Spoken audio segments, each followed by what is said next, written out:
Should you or should you not feel guilty about some of the decisions you're making every single day?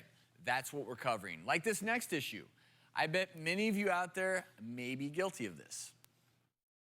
Hey docs, I'm about to go to the dentist and I was wondering, can you tell if a patient flosses regularly or if they just started 2 days before the appointment?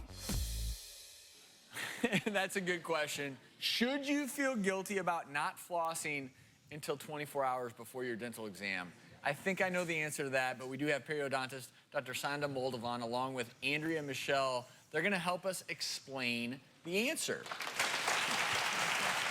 We're going to put this to the test.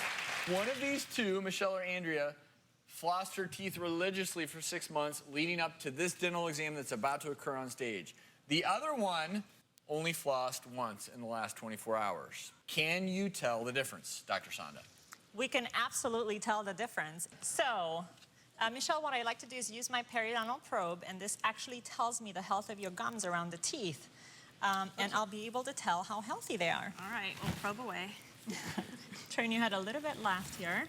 I'm going to retract your cheek here gently. So here I could see the gums, and I'm going to go right in between the tooth and the gum. Does that hurt? And it is a little sensitive, and the gums are a little puffy.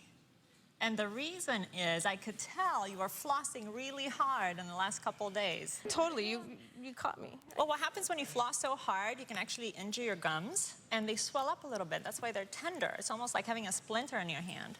So, But sometimes when I floss, it bleeds, and that's kind of why And that's such a common thing that I hear from patients, especially, you know, should I be flossing, but I'm bleeding? And actually, if you keep on flossing, the bleeding should stop in about 2 weeks. Well, let's show you what we hope are some healthy gums of someone who may or may not be flossing every day. Andrew, you want to take a seat Sure, in the let's take a look. dreaded dental chair? All right. And so that's a really important point that Dr. Sanda just made. It's when your gums are bleeding, usually it means it's because you literally have gum disease. One of the ways to combat that is regular flossing.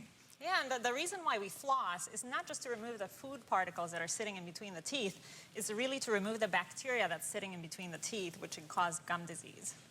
All right, you ready, Andrea? I am. Turn a little bit that way. I thought going to the dentist was stressful. Going to the dentist in front Slows of down millions of just a viewers little. is really, really stressful. I know, we have such brave patients here today. So I can see her gums are very healthy over here and very tight around the teeth. So good job, Andrea. I could tell you've been flossing religiously, probably. Trying to. Before we go, your top flossing tips. Obviously, we need to do it every day, but technique does matter. One thing that I want you to remember is how to floss correctly. So I'm going to take a piece of floss, and Andrea, if you don't mind, I'm going to demonstrate on you. Sure.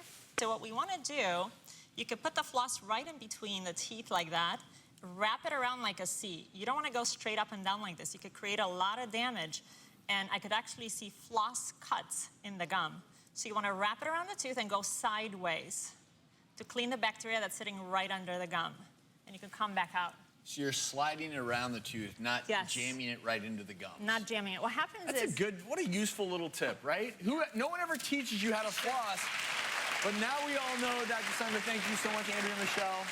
Are you in? Daily flossing? Yes. And remember, we have a saying, only floss the teeth you want to keep. Maybe I won't floss one tooth, and the next year we'll see if it still survives. Well, let's move on to another home.